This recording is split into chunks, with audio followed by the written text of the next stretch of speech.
వంకాయ ఎండు రొయ్యల కూర ఎలా చేసుకోవాలో వీడియోలో చూద్దాం. ఎండు రొయ్యలను తీసుకొని హాట్ వాటర్లో వేసుకొని బాగా వాష్ చేసుకొని స్టవ్ వెలిగించి ప్యాన్ పెట్టుకొని ఆయిల్ వేసుకొని ఈ రొయ్యల్ని దోరగా ఫ్రై చేసుకోవాలి.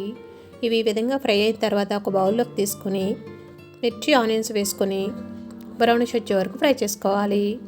పొడవుగా ఉన్న వంకాయలను తీసుకొని ఇలా కట్ చేసుకొని దీంట్లో వేసుకోవాలి.